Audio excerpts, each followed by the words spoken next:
All right, we are back with a follow-up on our capitalism episode to show how what we have today isn't capitalism. In the first video, we did a quick primer on Adam Smith, the godfather of capitalism.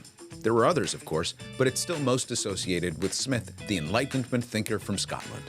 Now, before we hit the high notes, let's look at some of his less controversial but extremely impactful ideas to show what a boss he was. UNFTR. First off, Adam Smith created the concept of GDP. Not bad.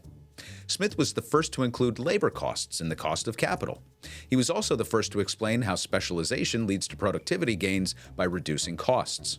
Are you a blacksmith? Be a blacksmith and just do it really well. Are you a farmer? Farm the hell out of that land. Let others along the way add value to the process with their specialties, and suddenly you have a system.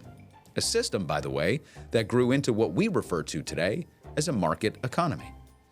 Understand that these were monumental concepts. It's hard to appreciate the contributions of Smith like it's hard to appreciate the Beatles if you're listening to them for the first time today. Smith viewed trade as a way to provide to each according to their needs. Whoa, slow down. That's some Marxist talk right there. No, it's true. Smith even viewed trade as a kind of economic justice that moved goods and services around the world efficiently depending on the needs of those on both sides of the transaction. I need a tool, you need food. We both win. The idea of equity was central to his calculation of building a just society, which is the part that modern proponents of capitalism forget. And because direct trade is not always feasible, a commercial system that creates common value, currency that we all acknowledge, can facilitate trade. So knowing this, how do you think Smith would characterize our system of trade today?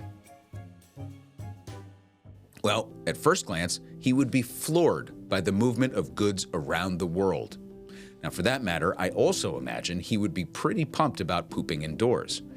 But things like unilateral trade agreements, punitive tariffs, price fixing, fiat currency, these things would bewilder Smith.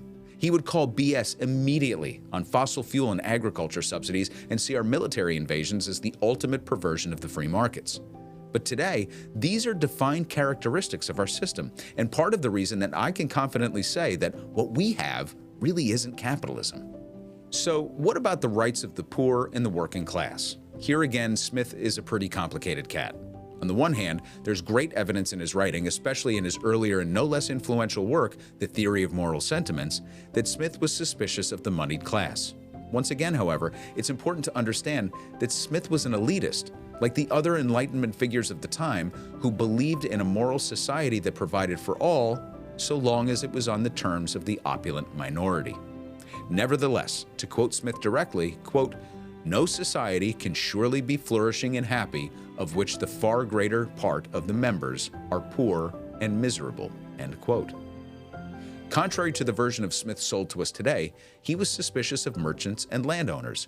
He believed that they would share their gains to a certain extent, get what they needed from labor, but they wouldn't necessarily share the increases in productivity, that surplus capital, without being forced to.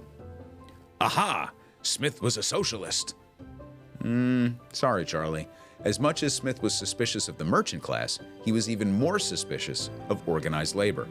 Remember, he was an elitist who didn't much trust the masses either. Very similar to the Founding Fathers protecting the upper class and giving just enough to the working class to prevent uprising and dissent. That's the history of America more than anything. Okay, so what about taxes?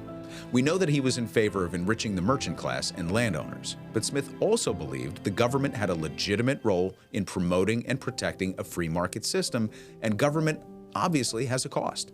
So let's check the boxes. He believed that government should provide for the common defense of the nation. Check.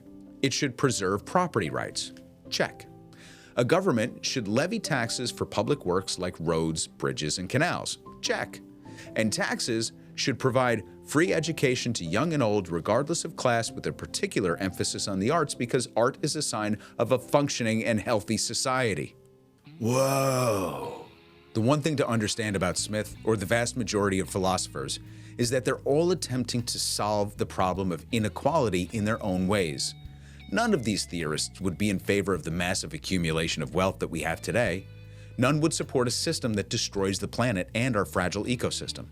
None would support invading countries to steal their natural resources. But most of them would be supportive of free education, funding of the arts, healthcare as a right, and ensuring a dignified retirement. Especially Adam Smith. Okay, so if our system today isn't really capitalism, but some perversion of it, then what is it? That's what we're going to talk about in our next video. Until then, don't forget to like and subscribe. Go to UNFTR.com to learn more about our podcast, memberships, and to support us by purchasing our line of delicious coffee made in partnership with the native coffee roasters. Check out all the links below, and here endeth the video.